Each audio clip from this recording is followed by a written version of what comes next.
Hello guys, what is up? Andito na naman tayo sa mangrove area. Alam na kung ano ang gagawin natin. Maghunting na naman tayo ng mga grouper, barakuda at saka talakitok kung may kakain sa arking lure natin na pain. At ang kasama natin for today, walang iba kundi ang pamangkin kong mahilig sa dagat, si Igingay. At sa puntong ito ay naparami kami ng hagis na wala man lang nag-strike. Ganyan talaga yan pag walang tiyaga, walang nilaga.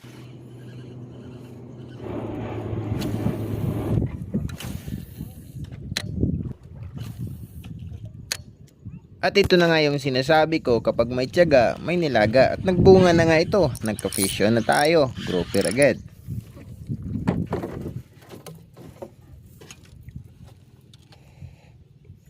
Paldo.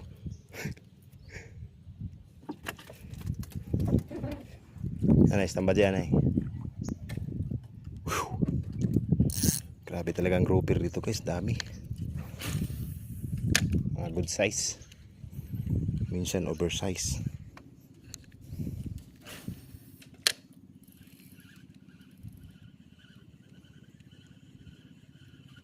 Fish on guys. Fish on guys.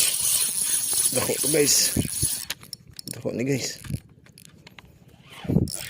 Tibugin nga kitag sangit mo. Ay. Oops. Lumabas ka na. Dede mo ante para. Break. Tagsangit niya. Dili dako ni ngayon.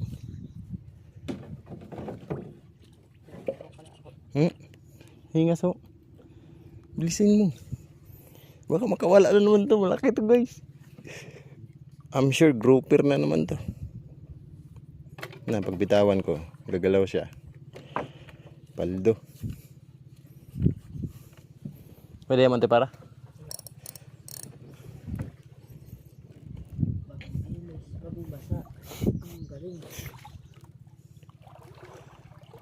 Subadya ano yung nylon. Dalang ko piyansa ko basta magawas pag Areho.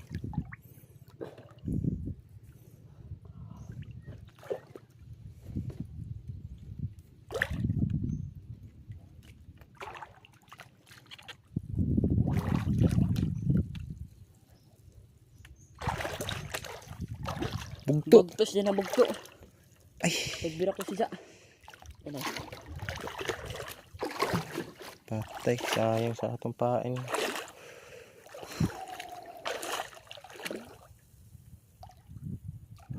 Yan siya. Ito ang paunday. May tagbira mo inira. Tagbira mo? Hindi siya. Taban siya. Dako. Sayang yung lure natin guys. Legend na yung nalura.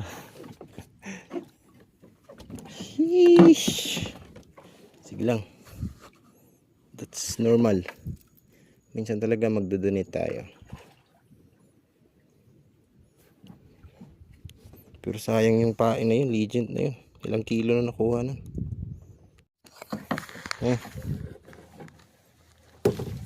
Taas kamay di pa kita. Paldo guys. Mga hapit tunga sa kilo.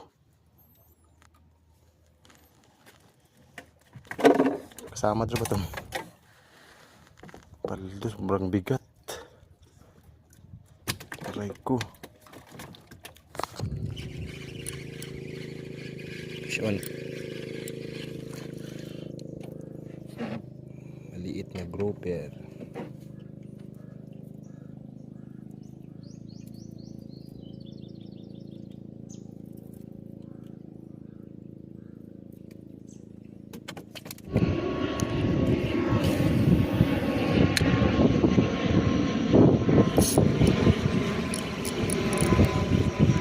Fish on ngay.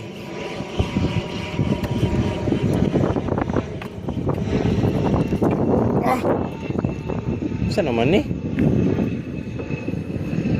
Sobrang lapit na nakabitaw pa. Ay ako naman nakakainis na. Atong kamot kumpara sa grouper. For a good size. Sayang to nakabuhi ganina eh. Paldo.